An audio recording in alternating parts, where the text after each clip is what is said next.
My assignment is to just continually focus people on creating love and moving beyond their limitations, whatever those limitations are. Love that. And I believe that to be the path, because I believe if you focus on your critics, you create more critics. That's good. You focus on love, you create more love. It's just the way it works. Yeah. And so I'm a fan of that, and I need you to turn your phone off. They're calling That's my you critics right now. calling. That's my critics. You got my critics is calling. They was criticizing what I just said. I'm sorry. If you're just joining us, we are speaking with Bishop Osial. Tell them don't call my phone. Call your. That's what they called the Satin request line.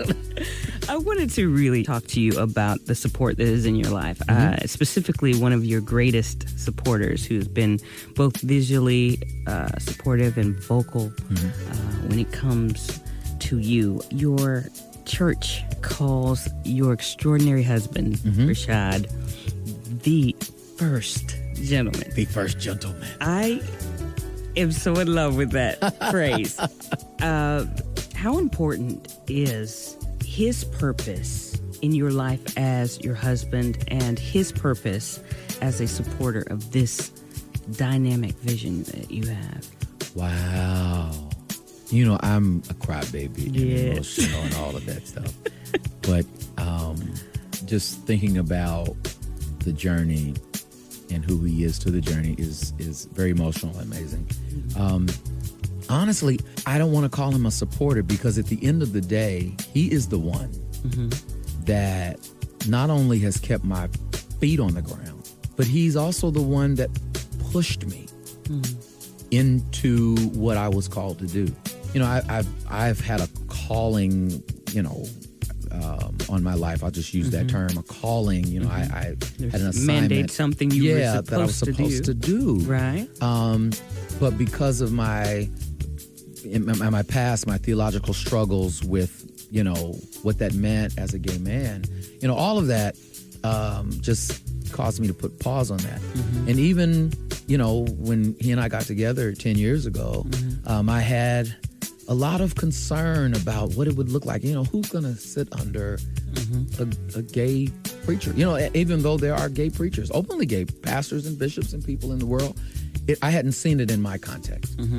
And I used to write in a black book, all the things that I saw in terms of ministry and what I was called to do. I wrote it down, but I kept it under lock and key. Okay. I mean, I'd get upset when I'd see him even looking at the book, Get out of there. Don't, all of that. And one night we were in the kitchen cooking and talking, and a song came on, and a song called Ordinary Servant. It was a praise and worship leader in Atlanta who wrote the song. We were listening to it, and it was just so moving, and he kind of looked at me. He's like, you have to do this. You have to do what you've been called to do. You have to do it. And of course, me being human, insecure, I still, have my own emotional struggles and things, and we'll talk more about that. But I was giving him excuses why I can't, and he just really said to me, you're going to be miserable if you don't do what you've been called to do. Walk in your purpose. Walk in your purpose. That's literally what he said. Yeah. You're going. And I said, well, I'm going to be miserable doing it. He said, well, I don't want to be married to a miserable man.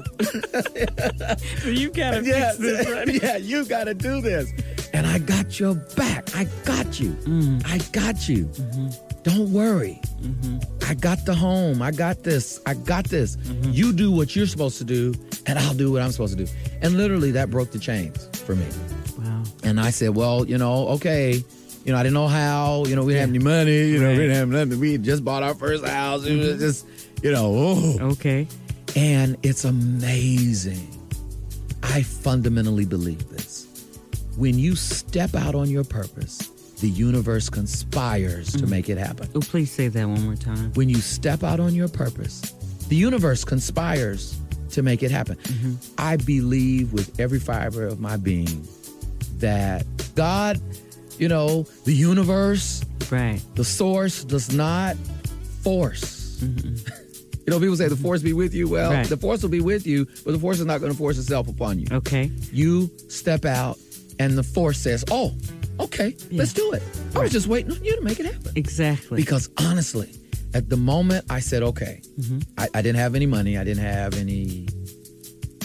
no friends. I didn't have any nothing. I had a husband and I had a vision.